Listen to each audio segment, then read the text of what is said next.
Amigos e amigas, paz e bem. Hoje o nosso comentário é sobre Atos dos Apóstolos, capítulo 15, versículos 1 ao 35. Trata-se do assim chamado Concílio de Jerusalém. Alguns teólogos preferem chamar Conferência de Jerusalém. Seja como for, o que aconteceu neste encontro? Vamos dizer de outra maneira. Paulo e Barnabé fizeram a sua primeira viagem missionária. Isto está descrito nos capítulos 13 e 14 de Atos dos Apóstolos. E o que é que eles fizeram? Paulo e Barnabé abriram as porteiras da igreja para os não-judeus, que recebem o nome de gentios, às vezes são chamados de pagãos, às vezes também de incircuncisos. Quer dizer, quando se usa esses termos, se pensa sempre não-judeus. Digo isto porque os 12 apóstolos, provavelmente por não terem uma grande reflexão e também provavelmente porque nem sabiam falar as outras línguas, eles anunciavam o evangelho única e exclusivamente a quem fosse judeu. Isto porque no próprio judaísmo, um não-judeu não era muito bem-vindo. Tinha alguns proselitistas que faziam prosélitos. Esses prosélitos eram gregos ou de outra cultura que aderiam ao judaísmo, recebiam a circuncisão, mas nunca se tornavam judeus plenos. Tinham que observar as leis judaicas, mas não podiam entrar no templo. Pois bem, os primeiros apóstolos, como eram todos judeus, eles anunciavam o evangelho somente a quem fosse judeu. Nos 7 diáconos, os helenistas, já parece que este exclusivismo judaico começa a abrir algumas brechas. Nicolau, um dos 7 diáconos, é um prosélito de Antioquia.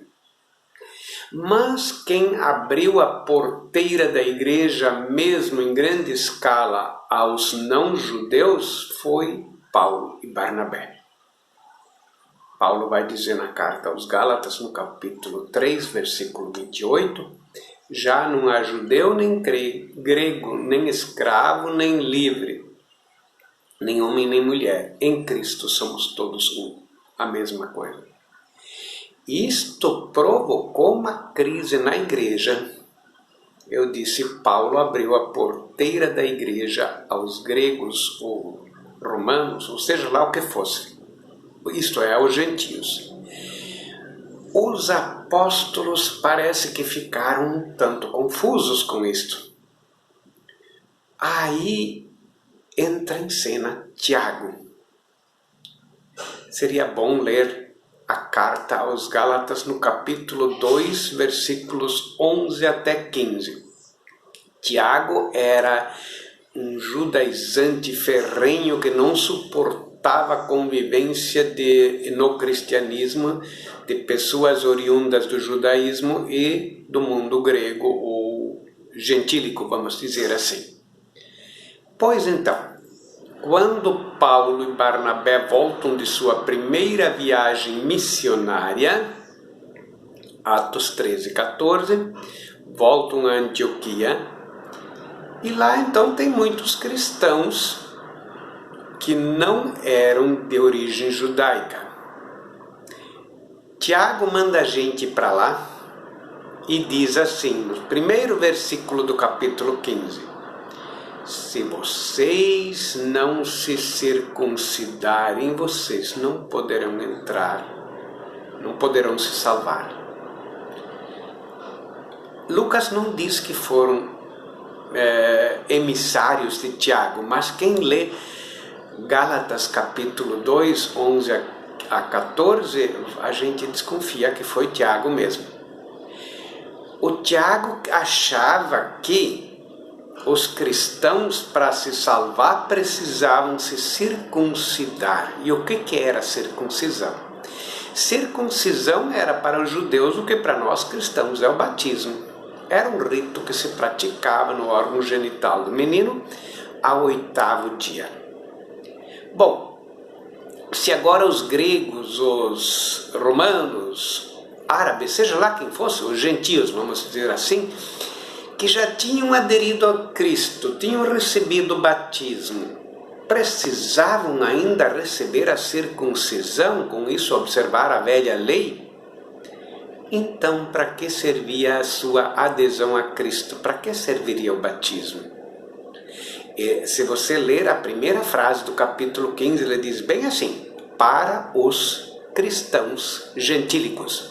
Se vocês não se circuncidarem, vocês não poderão se salvar. Neste caso, a adesão a Cristo era apenas enfeite, não servia para nada.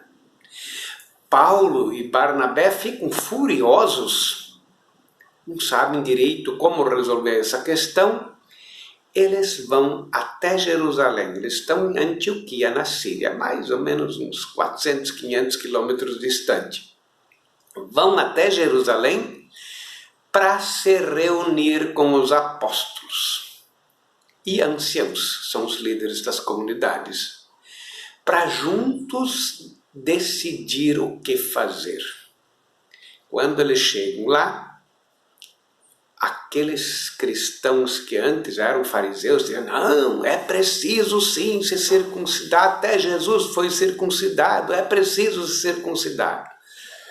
E aí Pedro toma a palavra e diz que não é mais necessário se circuncidar. Bem, Tiago parece que foi vencido, mas o cara soube tirar proveito. Ele diz assim, versículo 19 em diante: tá bem, circuncidar não precisa, mas devem observar as leis de pureza, leis alimentares, coisa dos judeus. Ele até concordou que não precisaria fazer a circuncisão, mas não abriu mão de observância da lei. Paulo certamente não gostou nada disso, porque o Paulo vai dizer na carta aos Filipenses, no capítulo 3, tudo aquilo que para mim antes era segurança, agora virou lixo. E na carta aos Efésios, capítulo 2, versículo 15, ele diz claramente: Cristo aboliu a lei e os mandamentos. Mas tem uma coisa interessante. Quando termina este concílio ou esta conferência, eles mandam emissários com uma carta. E eles dizem: pareceu bem ao Espírito Santo e a nós. Aí colocam as conclusões, que não precisa mais circuncidar. Vejamos, nós católicos cremos que quando a igreja se reúne em concílio, ela tem as luzes do Espírito Santo.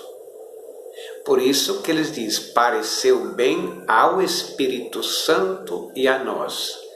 A igreja, em concílio, unido com o Papa e os bispos, tem a luz do Espírito Santo. Por isto nós católicos consideramos sempre que o que se decide num concílio é inspirado pelo Espírito Santo. Paz e bem.